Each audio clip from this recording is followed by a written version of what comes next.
Hey everyone, and welcome back to the Soul Society Network. Today we're going to be airing a brand new pilot personally pitched by me to the network, and that is What's the D with Ask and Knack Levar. So let's get started in the first episode where we have a very interesting setup. Oh, come on! Are you fucking serious? It was like 5 seconds. I didn't even get to show the damn episode yet. Ah, shit, it's the CEO. Okay. Hi, Mr. Rad. Yeah, hey Todd, what's going on? Hey, look, I've gotten some complaints from the test audiences. They're afraid that the title of the series is a little bit too sexual, you know, so yeah, I'm sorry, man, we're gonna have to cancel it. Oh, okay, well, I can see how that might be a problem, but don't worry. If the title of the show is the issue, I came up with a second option last night, and I think this would work a lot better. It's called All About the D. Yeah, you know, I have an idea that the people might find that a little bit worse off than the first title you came up with. Not very rad, you know what I'm saying? Okay, really? Are you sure? I don't see how you could take that a negative way. Okay, well, how about a third option, which involves Ask and Knack Levar co-starring with Aizen in like an odd couple kind of scenario? I'm thinking that's very similar to a show we already have, you know, the volatile couple with Urahara and Mayuri. You know, that's our #2 rated show right behind The Walking Kenpachi. You know, people love that shit.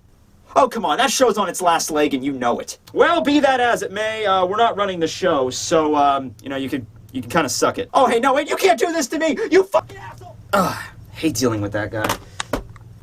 Hey, Gloria! What is it, Mr. Rad? Yeah, what's my, 1 o'clock? Mr. Hitsugaya is here to discuss his zombification. Oh, great.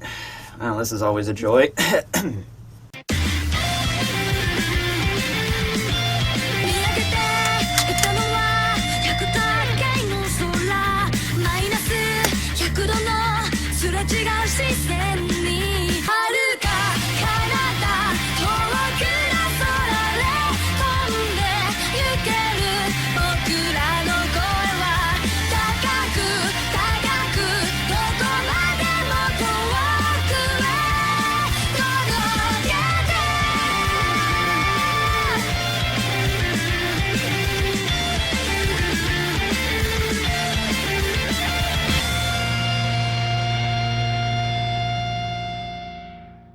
Everyone, Tekking101 here to review Bleach chapter number 602 entitled Bane Licking Good. Okay, so this chapter, when you get down to the meat of it, is actually very brief with just a lot of text at the beginning. So I might just break my standard reviewing process and just kind of go through the entire chapter with a few jokes and then have most of my thoughts at the end of it. So, starts off with an explanation of exactly what a lethal dose is. Anyone that's ever taken probably even like high school biology or chemistry probably has an idea that lethal dose does not just refer to like, oh, I took a lot of poison and I died. It's an actual term that uses like no matter what substance you're thinking of, it can be lethal to a human body or any animal if it's received in a high enough dosage. Kubo makes a few examples out of this by showing us exactly how much of a certain substance it would take to kill you. For example, it would take 1/100th of a milligram for the poison of a blowfish or a fugu fish in order to kill you, but then we move up to more common substances. For nicotine, it would take anywhere from 1 to 7 milligrams. Caffeine would take 200 milligrams, and it would take 12,000 milligrams for vitamin C. Ah, the Bleach series, teaching you how to kill yourself with vitamin C since 2014. Goodbye, world!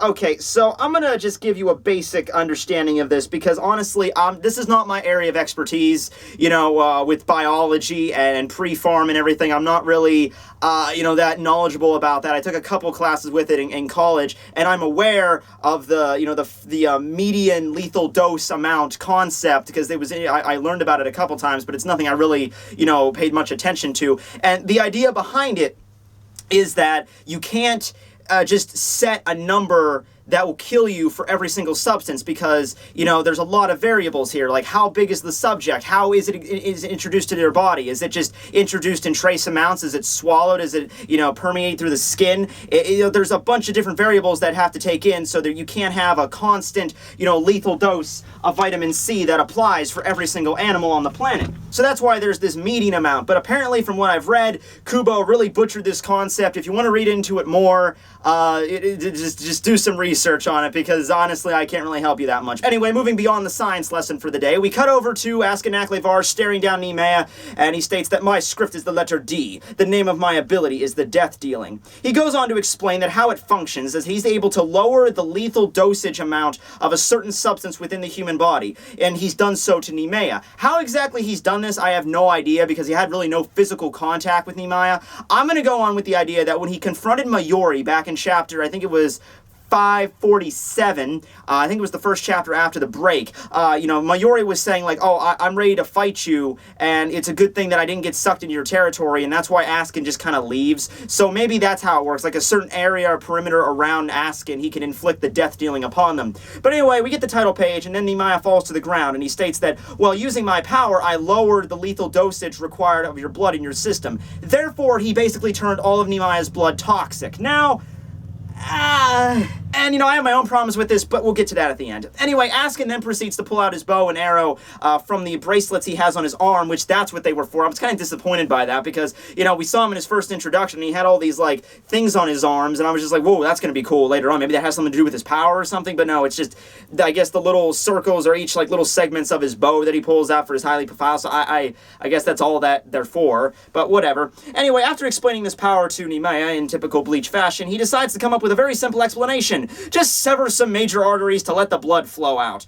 So then he does this, and although while he is able to stand up and it looks like the pain is lessened, Asken states that it's not that simple, because basically, if you lose half the blood in your body, you're going to die, and currently the lethal dosage in your blood is 1.2 liters. Nemea only has about 4 liters, so if he loses any more lower than 2 liters, then he's going to die, and since the non-lethal dosage is 1.2 and 2, it doesn't matter. Either way, he's either going to die of the blood, or he's going to die of blood loss. So he questions what exactly he's going to do in this situation.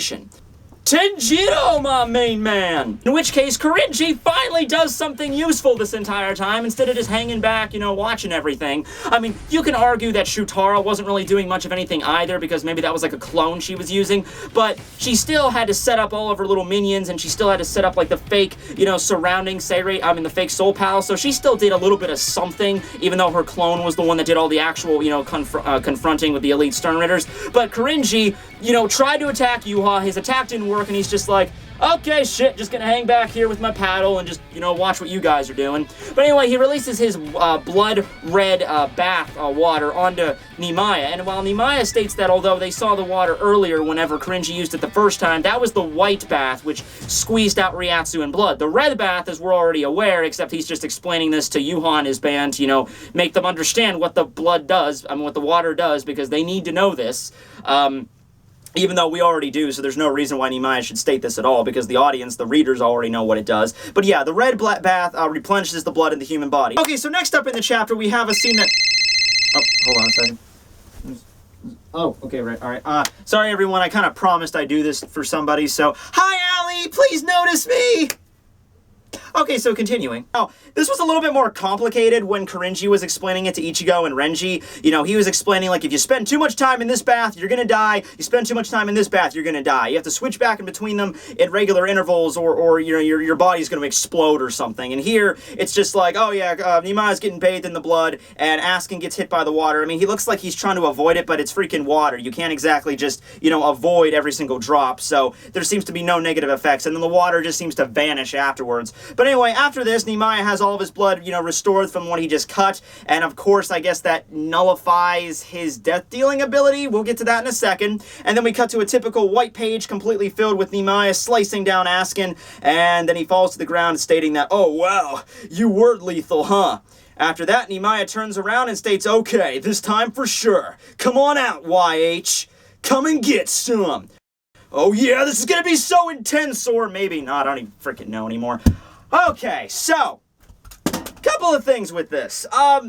Number one, exactly how does Nemaya's blood turn toxic? The lethal dosage of his blood goes down, so that means that the more blood in his system, the more toxic it is to his health. I get that. Except for the fact, and somebody already pointed this out on my fan page, you can go view that here. Look at this comment, it's like a mile long, but it explains everything what's been going on. And a main complaint with it is that blood is more than just blood. It's made up of other stuff. You know, there's iron in there, there's water, and, you know, apart from, like, the red and white blood cells. So what, I mean, if he made it so it's like, oh, your body has a lower tolerance to white blood cells or red blood cells, that would make sense. But he just said blood in general, like what blood is made up of other stuff. If he would have said like, oh, I'm decreasing the lethal dosage amount of waste products in your body, and that would do it. So, you know, that's really just a complaint that Askin could have used other elements in the body aside from blood. I'm assuming Kubo said blood just because we all know how much blood is in our bodies. We know it fills our entire body up, so or it circulates throughout our entire body. So we know how dangerous it is if that were to turn poisonous all of a sudden, but he could have used other elements of that. Second off, how the hell, I mean, like, okay, the idea that blood is toxic to you and then just severing a main artery, how does that make it go down? I know a lot of you might be saying like, oh, well, his blood is poisonous, so when he cuts the artery, the blood goes out, so that decreases the poison in his body and he's all hunky-dory. Here's the thing. If your body had that much poison in it, like if all of your blood, like, okay, if it's like a 1.2 dosage is the maximum amount, and he has 4 liters in there, I'm pretty sure if that was much poison in your body, almost like 3 times the amount that you can have, I'm pretty sure there wouldn't be any just falling to your knees and like grasping for pain. I'm pretty sure you would just die straight out. Like, wouldn't you if you had that much like literal poison in your body? And then cutting it out wouldn't make you be like, oh, okay, I can move around freely now. We're all good. I understand their souls. I understand he's a member of the Zero Squad, but it's like, this ability is original, and I like the premise where it's going. If Kubo just maybe took some extra chapters to explain Askin's power and maybe like tweak it a little bit of exactly what elements, like maybe if Kubo asked an actual pharmacist or biologist or a chemistry professor or something on this, like, oh, how do I do the median lethal dosage, concept, and how can I make it, in an effective ability for this Stern Ritter? But it's bullshit because we only get one chapter with Askin here, it looks like. And that's the real thing I wanted to complain about, is because Askin was one of the Stern Ritters that we were set up like, oh man, this guy's gonna be badass. Aside from the fact he looks like Aizen, Kubo makes it a point to kind of go back and and show Askin in the background in certain chapters just to kind of show us like, oh yeah guys, he's still around, don't worry, he's gonna be doing some shit soon, just bear with me on this. Because we had that scene when Grammy was fighting Kenpachi and Askin's just hanging out having a picnic on a rooftop watching them through binoculars. There's no reason for him to be there. There's no reason Kubo had to use Askin. It was just Kubo's way of explaining, oh yeah, Askin, this whole battle's going on and he's so chill, he's gonna do some cool stuff. And then we just get one chapter with him. That's bullshit. That's absolute bullshit. I really hope he's not dead. But the way Askin's saying it, like, oh yeah, man, you're totally lethal. I mean, maybe Nimea did something special with Sayabuse because, the attack that, he used, like, he cut Askin, like, in the heart. I mean, he cut him last chapter, then slit his fucking throat. He's still around. So, I don't know why Askin just said all of a sudden, oh yeah, that's totally lethal. You stabbed me here instead of last time where you stabbed me here, which was totally non-lethal. So, whatever. I'm sure someone can explain it better in the comments. I'm like, once again, this isn't really my area of expertise. Also, next chapter, we're probably going to get some action from Ywach finally, exactly what he can do, because we've never actually seen him in a legitimate fight. We saw his powers displayed, or what we believe to be his powers, when Royd fought against Yamamoto, but, he pulls out his hands, and his hands start glowing, so maybe he's going to pull out, like, that giant arrow, or that arrow in the sky that summons that broadsword he pulled out. That was one of the abilities we know he can do. So, yeah, I mean, maybe Kubo just wants to hurry up and get to Ywach doing shit, but otherwise, why'd you bother with the Elite Guard, other than just, oh man, I forgot some Stern Ritter letters. Oh, okay, here's 4 of them.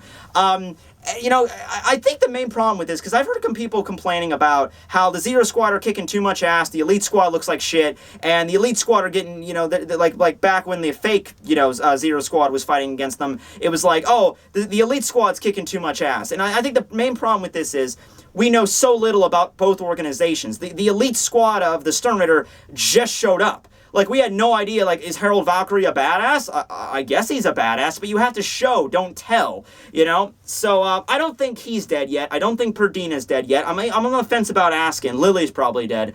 But I think if Kubo would have taken the time to explain these 4 better than what he just did, like show up in chapter 599 and just get right into the, right into the Zero Squad, we would have had a sense like, oh, okay, this is really badass that Nimaya took down Harold Valkyrie in one attack. because we knew nothing about him prior. If he did something cool, if like he showed up in the Seirete and cut down, I don't know, a captain or something, we'd be like, oh, okay, now we understand that this guy's a badass. Now we have the full weight behind it when Nimaya cut him down. But whatever, I don't know. Anyway, guys, I hope you enjoyed the video. I know this one was kind of brief. I had to kind of cut some stuff out because, you know, midterms last week, and I'm kind of drained, honestly. But we're done now with that, so moving on to the final part of the semester, and finals are in about a month, so, you know, keep an eye out for that. Also, I'm doing my Stern Ritter contest, the Quincy Alphabet, so go check that out if you haven't heard about this. It's a cool contest I'm doing. I'm going to be giving out Amazon gift cards to the winners, and a bunch of other, you know, cool little Bleach trinkets and stuff, so go check that out if you haven't already. Thanks for watching, everyone. Tekking101 signing out.